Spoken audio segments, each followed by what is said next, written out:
I would never be so bold as to say that Match 3 games have reached their creative apex, but I will say that it's not a genre I expect innovation from. It actually might be one of my favorite genres of games. I love stuff like Puzzle Fighter, Tetris, even some of the more scandalous games can slip into the cracks there.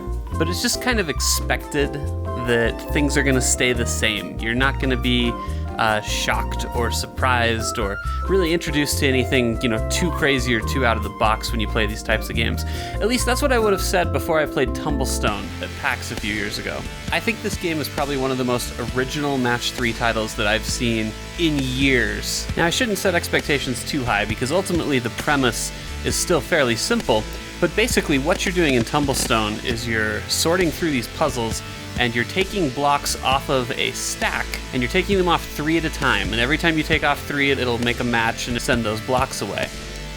If you screw up and you pick the wrong color, depending on what game mode you're in, there are numerous punishments. If you're playing against an opponent, that might mean that your bar moves further down and you're closer to death. If you're playing in the single-player mode, that'll typically mean you fail the puzzle, and you'll actually have to start it all over again. So the game kind of promotes a lot more forward thinking and thinking ahead than some of these titles that it shares the genre with. There is a lot that you can do in Tumblestone. There is a massive single-player mode that has kind of a Super Mario 3 level layout to it. And each of these zones, there's 12 in total in the game, each of these zones has 30 different puzzles for you to solve. And it mixes things up periodically, so normally the puzzles are just a very simple, untimed challenge to basically remove all the blocks from the screen. But every now and then you'll get into battles against AI opponents. You'll play these challenge modes where you have to clear puzzles, like 3 of them, and if you fail one, you have to start all the way back over at the beginning. And these start out fairly simple. You'll probably get through the first world without too much difficulty, but oh my god, it gets insane. Every zone in this game introduces kind of a new concept, and this includes stuff like rows that rotate after you clear them, color blocks that will flip back and forth, so every time you clear out a color, they will all be locked on the screen until you clear out a different color. There's a really, really devious one that has a conveyor belt that every move you make, it slides the blocks over one, so you have to really plan ahead to make sure that your shots line up on the conveyor belt. I mean, it's just, this is insane. By the end of this game, it actually combines a lot of the elements, and it's just bonkers how hard this is. I'll be really impressed with the people who are able to finish the entire game without spending a lot of time in it, because I feel like there's a lot of hours that it's going to take you to get through all of this material.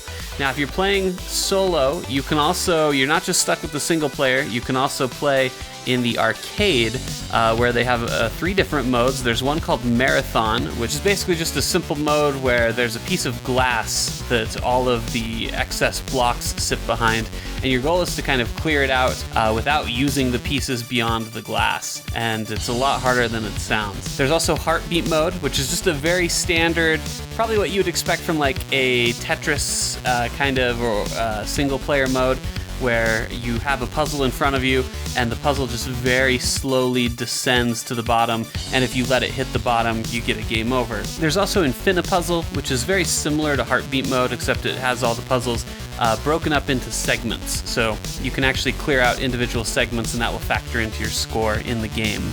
Now, of course, there is a nice, robust multiplayer mode available for you as well.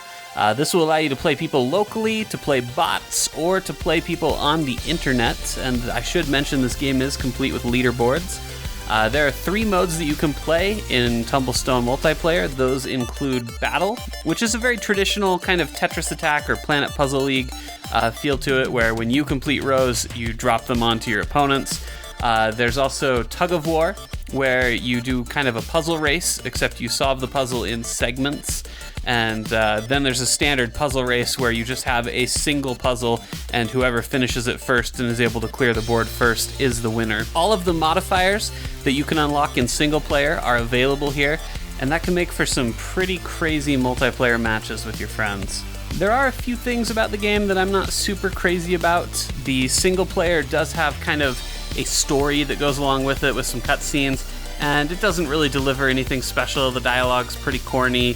But that's something that you can completely skip, so it doesn't really hamper the experience in any way. It's still a really robust single-player mode, even if you do skip all of the cutscenes in it. I'm not nuts about the music. It's probably not stuff that you're going to be humming later. Other people may feel differently, but it just didn't really do anything for me. The other thing I might mention is that I've explained all the modes here as best I can, but the game doesn't really go out of its way to tell you what they all do.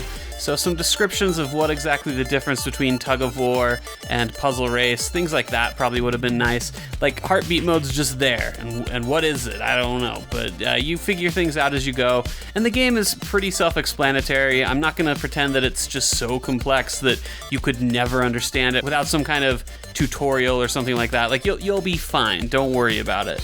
But those are maybe just the small nitpicks that I have regarding the game. Having said that, this is absolutely one of my favorite titles that I have played this year, and I guarantee you're going to see it in my Game of the Year segment in January.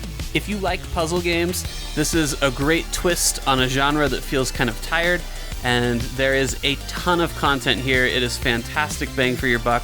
I absolutely recommend you pick this one up, and we are giving it a perfect score, a 5 out of 5. Thanks for watching, guys. We will see you next time.